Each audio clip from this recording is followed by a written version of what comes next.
Hello बच्चों।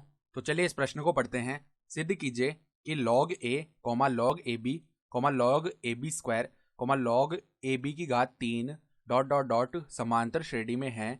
इसका nवां पद भी ज्ञात कीजिए। तो देखो, हमें सिद्ध करना है कि जो पद हैं ये परस्पर समांतर श्रेणी में है और हमें इस समांतर श्रेणी का nवां पद जो है वो भी ज्ञात करना है। तो प्रश्न में आगे बढ़ने से पहले इस प्रश्न से संबंधित जो मुख्य अवधारणा है उसकी हम चर्चा कर लेते हैं। तो देखो, मुख्य अवधारणा समांतर श्रेणी में समांतर श्रेणी में क्रमागत पदों का जो अंतर है वो बराबर होता है। क्रमागत पदों का अंतर बराबर होता है। ठीक है। तो अब देखो, यदि हमें इन पदों को समांतर श्रेणी में सिद्ध करना है तो इनके भी क्रमागत पदों का अंतर बराबर आना चाहिए। तो सबसे पहले देखो, ये क्या लिखे हुए हैं पद हमारे पास में, इस प्रकार से लिखे हुए हैं। लॉग ए, देखो यहां log a comma log a b, फिर क्या है लॉग ए बी स्क्वायर, फिर है लॉग ए बी की घात 3। इस प्रकार आगे बढ़ रहे हैं पद। ठीक है। तो अगर हमें इनको समांतर श्रेणी में सिद्ध करना है तो इनके क्रमागत पदों का जो अंतर है वो बराबर आना चाहिए। अर्थात देखो, अगर यहां से हम दूसरा पद माइनस पहला पद लिखें तो देखो, अगर हम क्या करें यहां पर a2 माइनस a1, या फिर इसको t2 माइनस t1 बोल लेते हैं। t2 अर्थात दूसरा पद माइनस t1 अर्थात पहला पद, तो वो क्या आ जाएगा लॉग ए बी माइनस में लॉग ए आ जाएगा। ठीक है। अब लॉग का एक गुणधर्म होता है कि समान आधार पर जब log x minus log y लिखा हुआ हो तो लॉग एक्स बट्टा वाई बन जाता है वो उसी आधार पर। तो इसी प्रकार ये क्या बन जाएगा, लॉग ए बी बट्टा में ए बन जाएगा। तो ये मान कितना आ जाएगा, लॉग बी आ जाएगा। अर्थात दूसरा पद माइनस पहला पद कितना आ गया, लॉग बी के बराबर। अब हम क्या करते हैं, तीसरा पद माइनस दूसरा पद करते हैं। तो देखो, t3 माइनस t2, तो वो क्या आ जाएगा, log a b square minus में लॉग ए बी बन जाएगा। तो यहां पर भी लॉग का गुणधर्म लगा, तो ये क्या बन जाएगा, लॉग ए बी स्क्वायर बट्टा में ए बी। तो ए से ए भाग हो गया और एक बी से एक बी भाग हो गया, तो हमारे पास में क्या बचा, लॉग बी बचा। तो यहां से देखो, t two minus t one का मान भी लॉग भी आया और t three minus t two का मान भी लॉग भी आया। इसी प्रकार हम क्या करते हैं, चौथे पद में से घटाते हैं तीसरे पद को, यानी कि t4 माइनस t3, तो वो क्या आएगा, लॉग ए बी की घात 3 minus log a b square.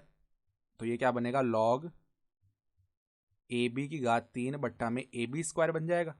तो इसका मान भी कितना आ जाएगा, लॉग भी आ जाएगा। अर्थात हम यहां से क्या देख पा रहे हैं कि क्रमागत दो पदों का जो अंतर है वो बराबर आ रहा है लॉग बी के। ठीक है। तो यहां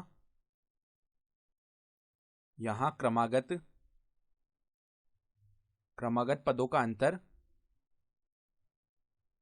अंतर बराबर है, और किसके बराबर है, लॉग बी के बराबर। ठीक है। अतः अतः अतः यह समांतर श्रेणी में है। ठीक है। ये जो अनुक्रम है ये समांतर श्रेणी में हो गया। तो देखो, समांतर श्रेणी के लिए जो nवां पद का सूत्र होता है वो क्या होता है, देखो, समांतर श्रेणी का nवां पद जानते हैं हम कि समांतर श्रेणी का nवां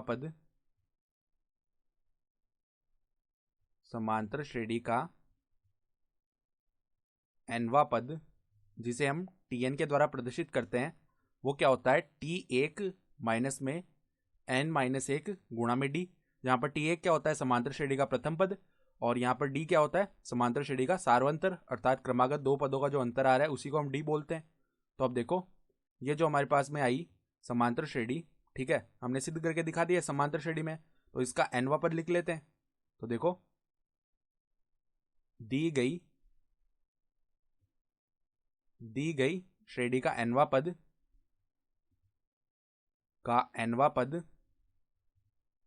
बराबर में, देखो इसका पहला पद कितना है, पहला पद है लॉग ए, तो लॉग ए प्लस में n माइनस 1 गुणा में d, अर्थात क्रमागत दो पदों का जो अंतर आ रहा है वो कितना आ रहा है, लॉग भी आ रहा है।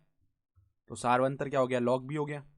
ठीक है, तो अब देखो यहाँ से हम क्या कर सकते हैं, यहाँ पर पहले हम गुणा करते हैं तो लॉग ए प्लस में, ठीक है, तो यहाँ पर देखो n माइनस एक गुणा में लॉग भी लिखा हुआ है, तो हम लॉग का एक गुणधर्म जानते हैं कि जब भी ऐसे लिखा हुआ होता है कि n या फिर x log y, ठीक है, तो इसका मान क्या होता है, log y की घात x, यानी कि जो log के बाहर गुणा में लिखा हुआ है x, उसको हम log के अंदर ये जो y लिखा हुआ है इसकी घात में लेकर आ सकते हैं।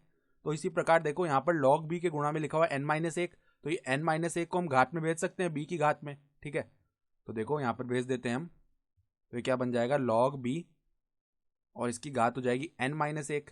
ठीक है, अब देखो log का एक और गुणधर्म होता है कि जब भी ऐसा लिखा हुआ हो log a प्लस में log b, तो उसका मान क्या हो जाता है, log a b हो जाता है।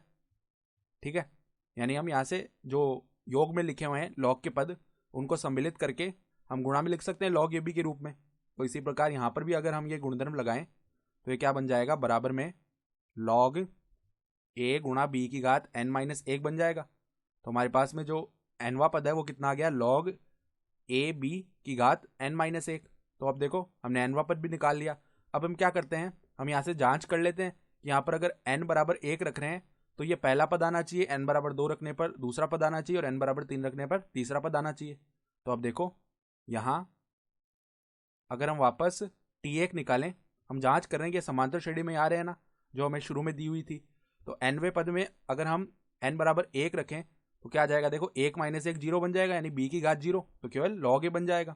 तो देखो log a b की घात एक माइनस एक बनेगा, यानी log a b की घात जीरो, यानी कि log a आ जाएगा।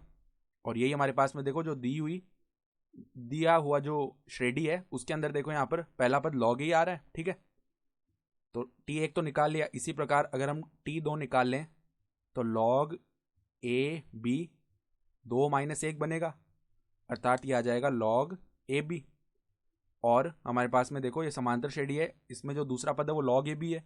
इसी प्रकार देखो अगर हम t3 निकालें, t3 बराबर में log a b की घात तीन माइनस एक, यानी log a b स्क्वायर, और दी हुई समांतर श्रेणी में भी यही पद है तीसरा।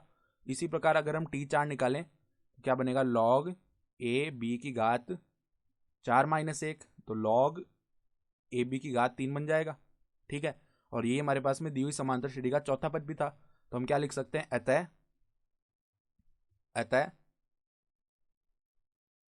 अतः जो दिया हुआ अनुक्रम है, अतः दिया गया अनुक्रम एक समांतर श्रेणी है, एक समांतर श्रेणी है जिसका nवा पद log a b की घात n माइनस एक के द्वारा प्रदर्शित होता है। ठीक है, तो nवा पद जो निकालने के लिए बोला था वो यहाँ से हमने निकाल लिया, log a b की घात n माइनस एक। ठीक है, तो आशा करता हूँ कि आपको ये प्रश्न समझ में आया होगा। धन्यवाद।